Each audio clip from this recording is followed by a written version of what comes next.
జంట నగరాల ప్రజల దాహార్తి ఇప్పట్లో తీరేలా లేదు. తాగునీటి అవసరాలను తీరుస్తుందని భావిస్తున్న గోదావరి తొలిదశ ప్రాజెక్టు ఇప్పట్లో పూర్తయ్యే సూచనలు కనిపించట్లేదు. ఎల్లంపల్లి ప్రాజెక్టు ఇంకా నిర్మాణ దశలోనే ఉండటం, నిర్వాసితుల నుంచి వెలువెత్తుతున్న డిమాండ్లు, నిధుల లభ్యత సమస్యలు కొలిక్కి రాలేదు. క్షేత్రస్థాయిలో ఈటీవీ ఈనాడు జరిపిన పరిశీలన వాస్తవాలను కళ్లకు కట్టింది.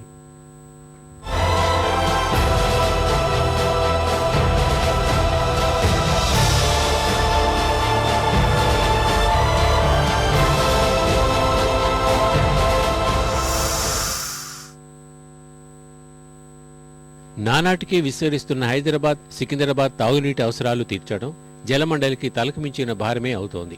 ప్రస్తుతం జంట జలాశయాలు హిమాయత్ సాగర్, ఉస్మాన్ సాగర్తో పాటు మంజీరా, సింగూరు, నాగార్జున సాగర్ నుంచి జంట నగరాలకు నీటిని సరఫరా చేస్తున్నారు. అయినప్పటికీ ఇక్కడి జనాభాకు అవసరమైన 460 మిలియన్ గ్యాలన్ల నీటి డిమాండ్ అందుకోలేకపోతున్నారు. తాగునీటి అవసరాలు తీర్చేందుకు కరీంనగర్ జిల్లా ఎల్లంపల్లి ప్రాజెక్టు నుంచి 3 దశల్లో రోజుకు 179 మిలియన్ గ్యాలన్ల నీటిని తరలించేందుకు పనులు ప్రారంభించారు.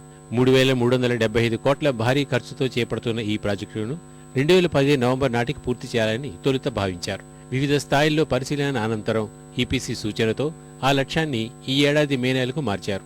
ఆ తర్వాత కూడా అనివార్య పరిస్థితుల్లో ఈ సంవత్సరం చివరి నాటికి పూర్తి చేయాలని జలమండలి భావిస్తోంది. అది కూడా అనుమానంగానే కనిపిస్తోంది. ఈ ప్రాజెక్టు పరిధిలోకి వస్తున్న ప్రాంతాల్లో నిర్వాసితుల నుంచి ఎదురవుతున్న ఇబ్బందులతో పాటు పైప్లైన్ మార్గాల్లో మార్పులు, నిధుల లభ్యత సమస్యలు పరిష్కారం కాలేదు.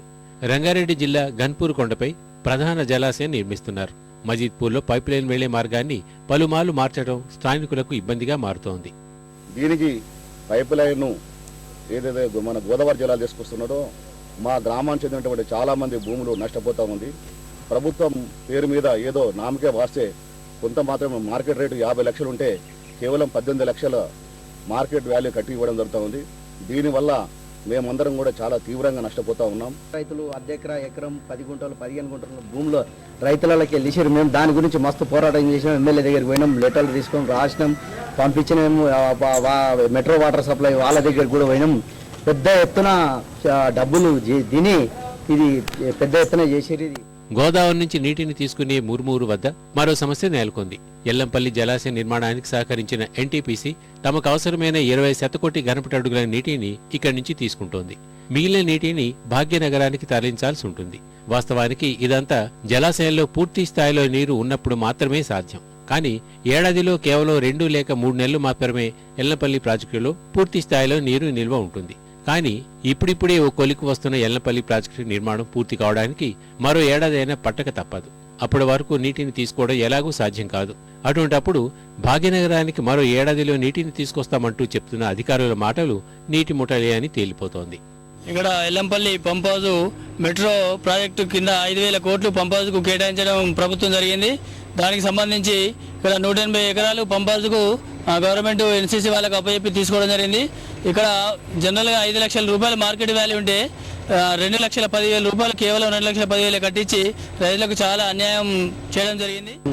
మేము స్టార్టింగ్ మేము చేపిస్తాము, దానికి సహకరిస్తాం అన్నప్పుడు దానికి ఎలాంటిది సహకరించలేదు ఇప్పటి వరకు. ఎన్టీపీసీ కూడా పంప్ హౌస్కు నీళ్ళు పోతున్నాయి. ఎన్టీపీసీ కూడా కనీసం మాకు ఉద్యోగ అవకాశం అన్న ఇస్తారని కావాలని చెప్పి కోరుకుంటున్నాం. 1 ఎకరం భూమికి 1,00,000 రూపాయలే జనరల్ అవార్డు చేసి ఇచ్చిండ్రు. జలమండలి అధికారులు, గుత్తేదారులు మాత్రం ఇవేమీ పట్టించుకోకుండా తమ పని తాము చేసుకుపోతున్నారు. ఈ ప్రాజెక్టు నిర్మాణం కోసం జలమండలికి హడ్కో రుణంతో పాటు ప్రభుత్వం నుంచి బడ్జెట్ నిధులు ఇంకా పూర్తి స్థాయిలో అందాల్సి ఉంది.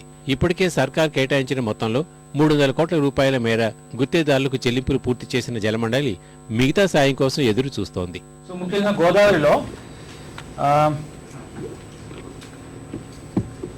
186 కిలోమీటర్స్ లెంత్లో 100 కిలోమీటర్స్ లెంత్ కంప్లీట్ అయింది, పైప్ లైన్ లెంత్. తర్వాత మిగిలినవి head works, pumping stations, clear water reservoirs అవన్నీ కూడా జరుగుతున్నాయి. దాని తర్వాత ట్రాన్స్కో నుంచి కొన్ని పర్మిషన్స్ రావాల్సి ఉంటుంది. లాస్ట్ 2 monthsలో పర్సూ చేస్తే అవి పర్మిషన్స్ అన్నీ వచ్చాయి. తర్వాత ఈ సబ్ స్టేషన్స్ అవి ఎరెక్ట్ చేసుకోవడానికి, ట్రాన్స్మిషన్ లైన్స్ ఎరెక్ట్ చేసుకోవడానికి పర్మిషన్ ఇప్పుడు ఆ వర్క్ ఇప్పుడు స్టార్ట్ అవుతుంది.